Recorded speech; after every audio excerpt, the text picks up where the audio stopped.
Buletin Dakwah Kafah edisi 159 30 Muharram 1442 Hijriah atau 18 September 2020 dengan judul Bahaya Memusuhi dan Menyakiti Ulama. Ulama adalah sosok yang Allah SWT muliakan. Sudah sepantasnya kaum muslim juga memuliakan ulama, melindungi dan menjaga mereka, tidak memperolok-olok apalagi menyakiti mereka. Sayang yang terjadi di tanah air untuk kesekian kali terjadi serangan terhadap ulama dan tokoh Islam. Bukan saja diolok-olok, bahkan nyawa mereka sampai terancam.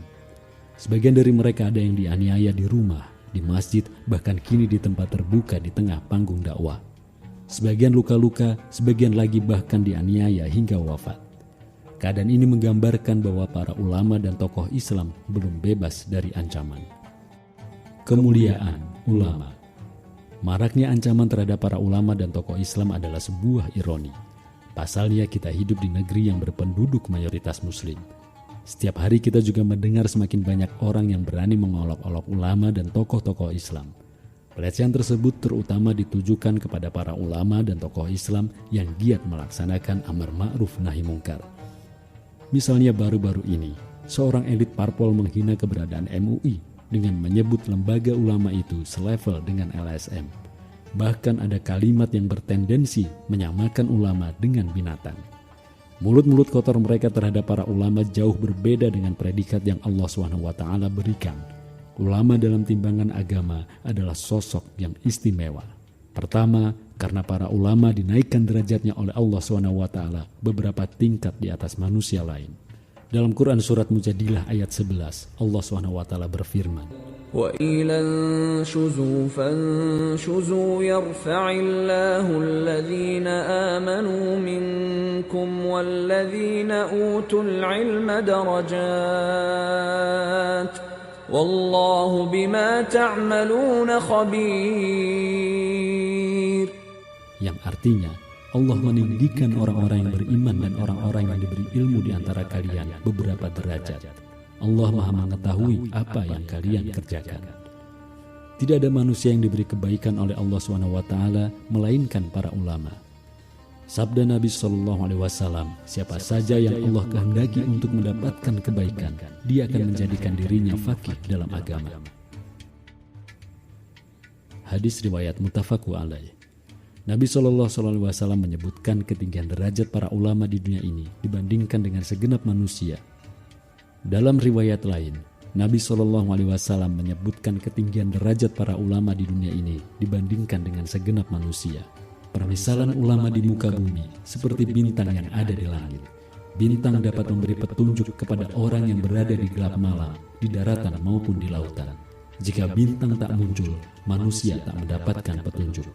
Hadis riwayat Ahmad. Kedua, para ulama disebut oleh Rasulullah SAW sebagai pewaris para nabi. Di tengah umat ini tak ada satupun yang layak disebut pewaris para nabi, melainkan para ulama. Sabda Nabi SAW, sungguh ulama adalah pewaris para nabi. Sungguh para nabi tidak mewariskan dinar dan dirham. Sungguh mereka hanya mewariskan ilmu. Siapa saja yang mengambil warisan tersebut, ia telah mengambil bagian yang banyak. Hadis riwayat At-Tirmizi, Ahmad, Ad-Darimi, Abu Daud, dan Ibnu Majah. Mengapa di dalam hadis ini disebut kata pewaris, tidak menggunakan istilah yang lain? Imam Al-Munawi mengatakan, karena warisan itu berpindah kepada manusia yang paling dekat. Sosok manusia yang paling dekat dengan para nabi dalam urusan agama adalah para ulama yang berpaling dari dunia. Menghadap akhirat dan kedudukan mereka terhadap umat adalah sebagai pengganti dari para nabi. Para ulama adalah orang yang memperoleh kebahagiaan dengan dua kebaikan, ilmu dan amal. Mereka pun mendapatkan dua keutamaan, kesempurnaan dan menyempurnakan. Ketiga, demikian besar derajat para ulama. Allah SWT berkenan memberi mereka kesempatan untuk memberikan syafaat pada hari kiamat.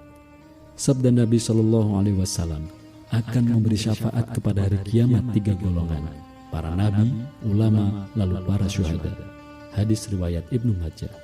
Keempat, karena keberadaan para ulama pula agama ini terpelihara dan umat akan terjaga dari berbagai kesesatan. Jika para ulama telah tiada, ilmu akan lenyap dan umat pun akan mudah tergelincir dalam kesesatan. Sabda Nabi SAW, sungguh Allah SWT tidak mencabut ilmu dengan mencabut ilmu itu dari manusia, namun Dia mencabut ilmu dengan mewafatkan para ulama. Hadis riwayat Al-Bukhari. Demikian vital kehadiran dan peran ulama.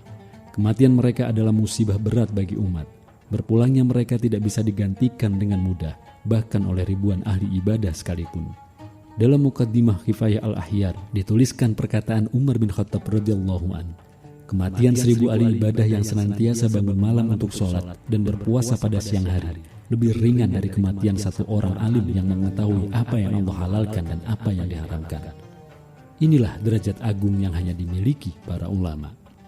Ulama sejati. Tentu yang dimaksud dengan para ulama di sini bukan sekedar orang yang berilmu namun lancang kepada Allah SWT, memutarbalikan hukum-hukumnya dan bersekutu dengan kezaliman. Ulama bukan semata mereka yang faqih fiddin atau faham agama, tetapi dia adalah pribadi-pribadi yang punya rasa takut paling tinggi kepada Allah Azza wa Jalla. Dalam Quran Surat Fatir ayat 28, Allah berfirman, وَمِنَ النَّاسِ وَالدَّوَابِّ وَالْأَنْعَامِ مُخْتَلِفٌ أَلْوَانُهُ كَذَلِكَ إِنَّمَا يَخْشَى اللَّهَ مِنْ عِبَادِهِ الْعُلَمَاءُ إِنَّ اللَّهَ عَزِيزٌ غَفُورٌ. Yang artinya, sungguh di antara hamba-hamba Allah yang takut kepadanya hanyalah para ulama. Abdullah bin Mas'ud radhiyallahu an berkata, bukanlah yang dikatakan orang berilmu itu orang yang banyak hafal hadis, akan tetapi yang dinamakan orang berilmu adalah orang yang amat besar rasa takutnya kepada Allah. Atas dasar inilah Syekhul Islam Ibnu Taimiyah berkomentar tentang ayat di atas. Hal ini menunjukkan bahwa setiap yang takut kepada Allah, dialah yang alim. Ini adalah hak. Para ulama sejati ini disebut sebagai ulama akhirat. Di sisi lain, ada yang dinamakan ulama dunia. Ibnu Al-Jauzi dalam Saidul Khatir menyebutkan, perbedaan antara ulama dunia dan ulama akhirat adalah ulama dunia haus kekuasaan di dalam dunia dan suka mendapatkan harta serta gila pujian. Sebaliknya, ulama akhirat tidak mendahulukan itu semua. Mereka sangat takut dan sangat menyayangi siapa saja yang diuji oleh dunia. Ulama yang menjual agama untuk sampah dunia berupa harta dan ketenaran, menjilat kekuasaan serta memutarbalikan ayat-ayat Allah, justru kelak akan didera kehinaan dan siksaan pada hari akhir. Allah SWT telah memperingatkan umat akan bahaya sikap condong pada kezaliman dan para pelakunya. Lihat Quran Surat Hud ayat 113. Imam Syed bin Al-Musayyib juga mengingatkan dengan keras tentang para ulama yang mendatangi penguasa dengan tujuan menjilat. Jika engkau melihat seorang alim mengelilingi penguasa, hati-hatilah terhadap dirinya karena dia adalah seorang pencuri. Bahaya memusuhi ulama. Karena itu para ulama yang memiliki rasa takut kepada Allah SWT, giat amar ma'ruf nahi mungkar berjuang untuk menegakkan agamanya, wajib untuk diikuti dan pantang untuk dimusuhi apalagi dikriminalisasi. Dalam hadis qudsi Allah SWT menyatakan perang terhadap mereka yang mengganggu para walinya. Siapa saja yang memusuhi waliku, sungguh aku telah mengumumkan perang kepada dirinya. Hadis riwayat Al-Bukhari. Hadis ini menjelaskan betapa kerasnya pembelaan Allah SWT kepada para walinya. Yang dimaksud dengan wali Allah adalah orang alim yang selalu taat dan ikhlas dalam beribadah. Imam Syafi'i menjelaskan jika para ulama itu bukan wali-wali Allah, tentu tidak ada walinya di muka bumi ini. Tentang larangan menghina dan menyakiti ulama, Ikrimah, seorang tabi'in berkata, janganlah kamu menyakiti ulama. Siapa saja yang menyakiti ulama berarti dia telah menyakiti Rasulullah. Sebabnya ulama berkedudukan sebagai pewaris ilmu para nabi untuk disampaikan kepada umat hingga hari kiamat nanti. Al-Hafiz Ibnu Asakir dalam kitab Tabyin Kazib Al-Muftari juga mengingatkan bahwa daging ulama itu beracun. Siapa saja yang menghina, memfitnah, apalagi menyakiti para ulama akan mendapat balasan keras dari Allah SWT. Kata Ibnu Asakir, tidaklah saya tahu seseorang yang menghina ulama kecuali akan mati dalam keadaan su'ul khotimah karena sungguh daging ulama itu beracun. Begitu kerasnya ancaman Allah SWT dan Rasulnya terhadap orang-orang yang memfitnah, memusuhi, termasuk mengkriminalisasi para ulama dan pejuang Islam.